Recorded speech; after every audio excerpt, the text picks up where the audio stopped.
गाते हैं, नन्ही नन्ही कलियां नन्नो सो बगीचा, नन्हे नन्हे फूल खिलाए हो।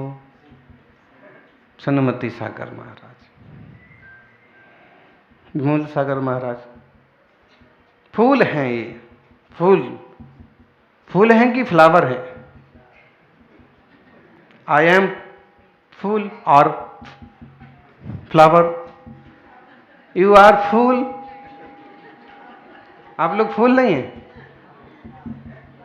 But flower. हाँ, हिंदी का फूल हूं, इंग्लिश का फ्लावर हूं।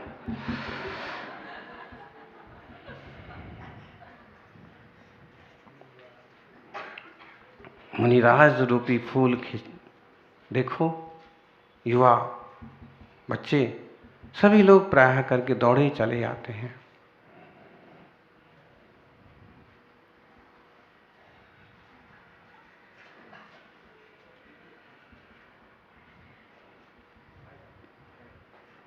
भगवान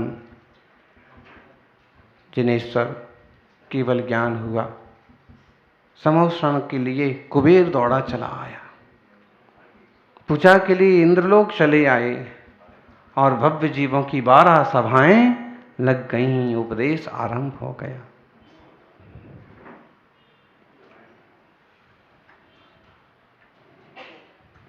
सुगंध देने वाला फूल किसी को बुलाता नहीं है। आप अपने ऊपर भी लगाइए, आपका व्यवहार, आपकी सहजता आपको सबसे आगे रखती है, आपको सेंटर में रखती है। बहुत लोगों को लगता है कि मुझे सेंटर में होना चाहिए। मुझे सेंट्रल गवर्नमेंट की बात नहीं हो रही, घर में भी ले लो तो मुझे लगता है कि मुझे केंद्र में होना चाहिए। सब लोग मेरे को पूछें, कोई बात हो, कोई विषय हो तो मेरे सामने भी आना चाहिए। लगता है थोड़ा सा मान सम्मान की भावना रहती है, लेकिन उसके लिए आपको पहले खुद को फूल बनना पड़ेगा। आप सुगंध देंगे, सुगंध समझ में आया है? यूं पटाखे तो कोई भी फोड़ देता है, लेकिन सुगंध देने का मतलब है अच्छी व्यवहारिकता।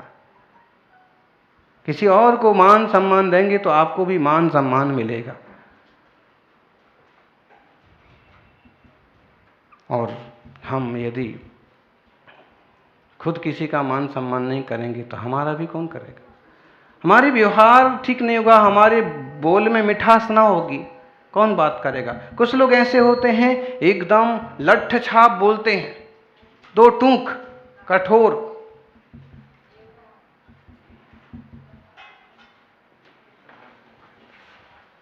कठोर नहीं, कोमल बोलें और कोमल बैन बने।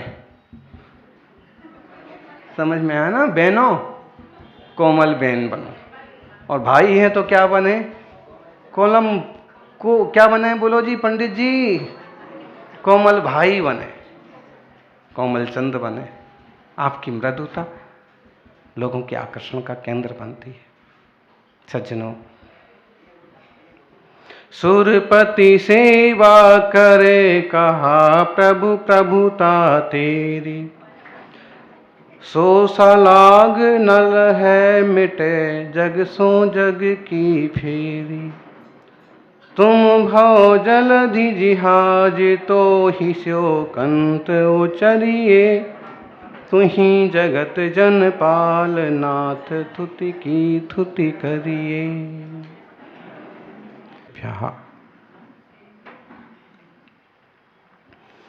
भगवान महावीर स्वामी कहते हैं, जन्म से कोई व्यक्ति महान नहीं होता है, व्यक्ति अपने कर्म से महान होता है। राजा के घर में पैदा हो जाने से आप राजा बन सकते हैं, लेकिन जनता के दिलों के राजा नहीं बन सकते। सेठ के घर में पैदा हो जाने से आप सेठ बन सकते हैं, लेकिन लोगों के दिल में श्रेष्ठ नहीं बन सकते। सूरवीर के घर में पैदा हो जाने से आप सूरवीर बन सकते हैं, लेकिन लोगों के मन में अपनी छवि नहीं बिठा सकते। वो करने के लिए आपको खुद को कोशिश करना होगी। और इसलिए मनुष्य जन्म से नहीं, कर्म से महान होता है। आपके कर्म कैसे हैं, आपकी सोच कैसी है, इस पर बहुत निर्भर करता है। अच्छे कर्म करेंगे, अच्छे फल मिलेंगे। बुरे कर्म करेंगे, बुरे फल मिलेंगे। कर्म जैसे करेंगे, फल भी वैसे मिलेंगे। बोएंगे नीम गर तो आम कैसे फलेंगे। नीम बोएंगे तो नीम ही आएगी। व्यवहार में यही समझिए, आप दूसरे के प्रति मीठा व्यवहार करेंगे, आपको मीठा व्यवहार वापस मिलेगा। आप बुरा व्यवहार करेंगे, आपके साथ बुरा व्यवहार होगा। शक्कर दोगे, शक्कर मिलेगी। शक्कर समझ में आया? शक्कर, खंड। शक्कर दोगे, शक्कर मिलेगी, और टक्कर दोगे, टक्कर मिलेगी। इसलिए टक्कर नहीं देना है किसी को, शक्कर दो, मिठास दो। तिजोरी में नहीं, मन में होती है इंसानियत। तिजोरी कितनी बड़ी है उसका कोई मूल्य नहीं है। तिजोरी में नहीं, मन में होती है इंसानियत।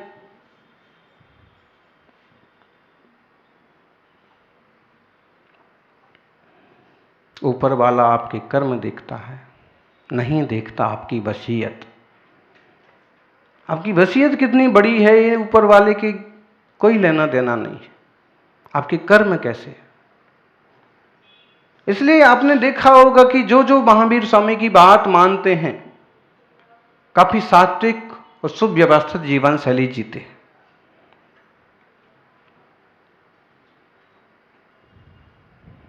भगवान महावीर स्वामी, रामकृष्ण और बुद्ध महावीर कुछ ऐसे महापुरुष हुए जिन्होंने देश को, संस्कृति को वह सब कुछ दिया जो जरूरी था। अब हमारा कर्तव्य बनता है कि हम उसे अच्छी तरह से लेकर के चलें।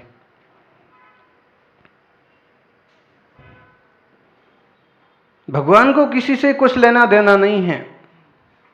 लोग कभी कभी मन्नत मांगते हैं और कहते हैं कि अगर मैं मेयर बन गया तो मैं आपको चांदी का छत्र चढ़ाऊंगा,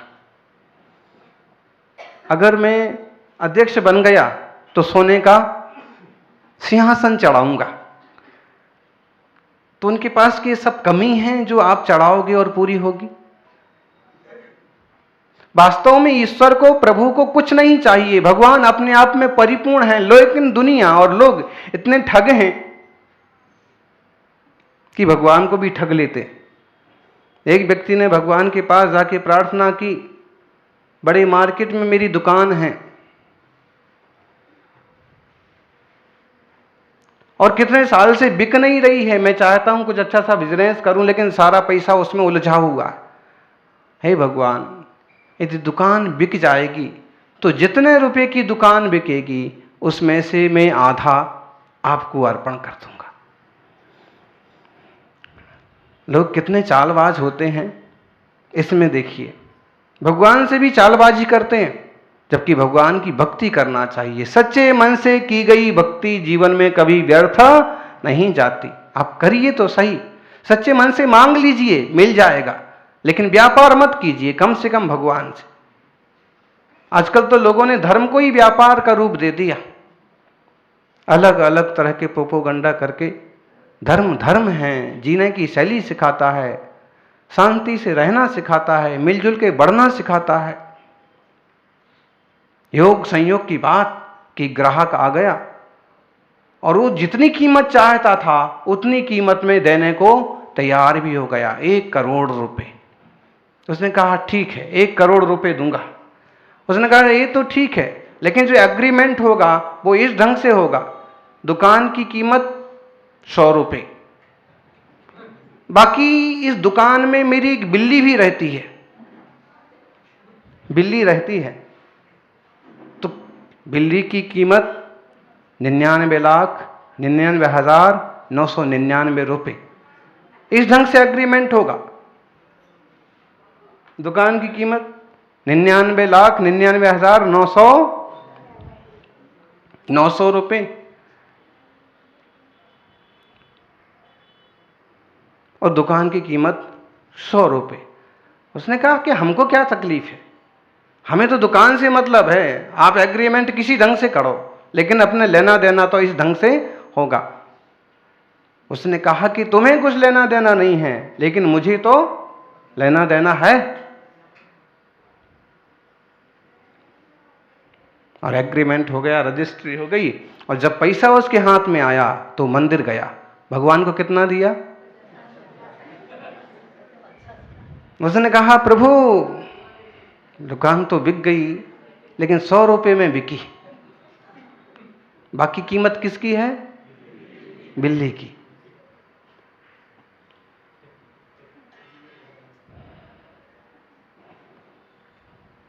लोग भगवान को भी नहीं छोड़ते।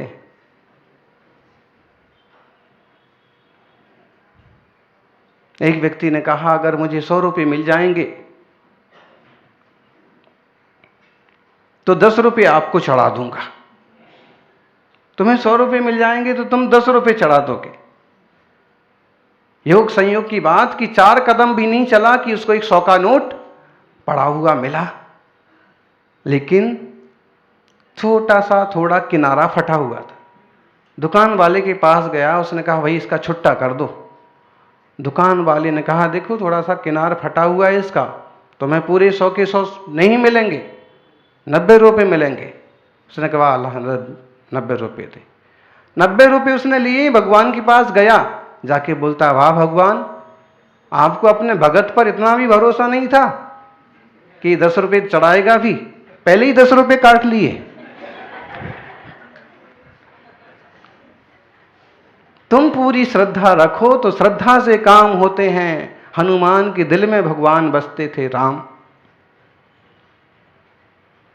गौतम के दिल में भगवान बसते थे महावीर, सुदामा के दिल में बसते थे कृष्ण। अरे तुम करके तो देखो, समर्पण करके देखो तो फिर कुछ मिलता है। यानी हम करते इतना हैं, चाहते इतना है।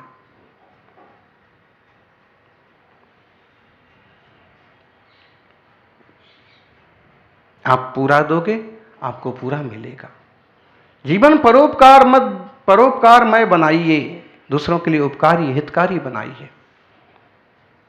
हम दूसरे का अच्छा करेंगे, हमारा अच्छा होगा। परहित सरिस धर्म नहीं भाई, पर पीड़ा सम नहीं अधमाई। मुनियों का जीवन देखिए आप, केवल परोपकार के लिए जीवन है। नदियां बहती हैं परोपकार के लिए, वृक्ष फलते हैं परोपकार के लिए, गायें दूध देती हैं परोपकार के लिए। लेकिन एक आदमी ऐसा है कि कोई ऐसा निकले जो परोपकार करे, वरना बस मेरी पेटी भरना और मेरा पेट भरना। मैं और मेरे से थोड़ा सा ऊपर उठ करके औरों के काम आइए, लोगों के काम आइए।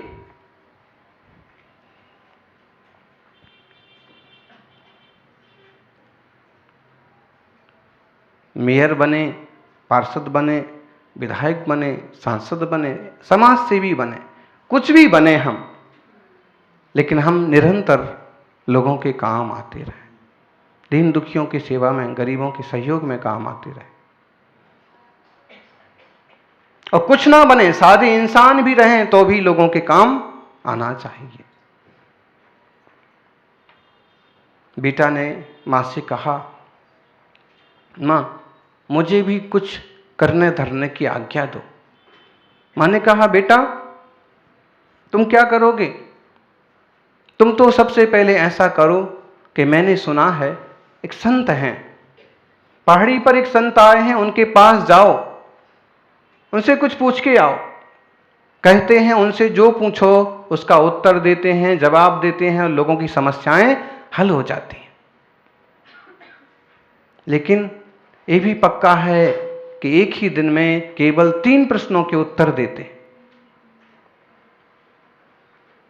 उसने कहा वाह मां तेरी बात स्वीकार, और वह गया।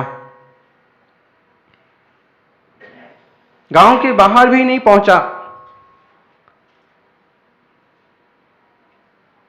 कि एक मां खड़ी थी द्वार पर। उसने जाते हुए देखा और उसने कहा, भाई कहां जाते हो तुम? उसने कहा कि मैं संत के पास जा रहा हूं जो समस्या का समाधान बताते। देख भाई, मैं तो कहां जाऊंगी, मेरी बेटी है एक सुंदर सी, लेकिन बोलती नहीं है। तो संत से पूछ के आना कि कब बोलेगी। उसने कहा कि जरूर पूछ लेंगे, जा ही रहा हूं, पूछ लूंगा। और आगे गया। खेत में किसान खेती कर रहा था।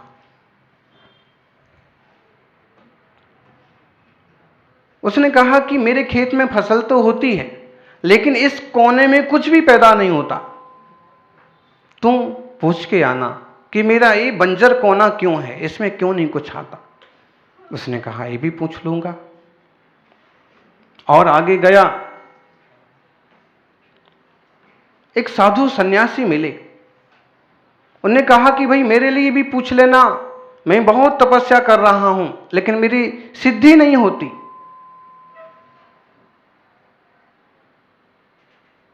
उसने कहा, ये भी पूछ लूंगा। और जब चलते चलते वो पहाड़ पर पहुंचा तो देखा कि वो तपस्वी संत ध्यान में लीन है। तन पर धागा नहीं है, तन पर कपड़ा नहीं, मन पर लफड़ा नहीं, सहज शांत जीवन, अहिंसात्मक परिपूर्ण शुद्ध पद्धति। हाथ जोड़ के वंदन किया। साधु का ध्यान विसर्जित हुआ। उसने अपने प्रश्न पूछना चालू किए। उसने मन में एक विचार किया कि मेरा दुख, मेरा संकट तो इन लोगों के सामने कम है, पहले मैं उनके दूसरों के दुख मिटा दूं, बाद में अपनी बात पूछूंगा। पहली बात पूछी साधु जी की। संत ने कहा कि ये साधु लोभी है और इसने कुछ कमाया है, उसको स्वर्ण मुद्रा के रूप में अपनी चोटी में छुपा के रखा है।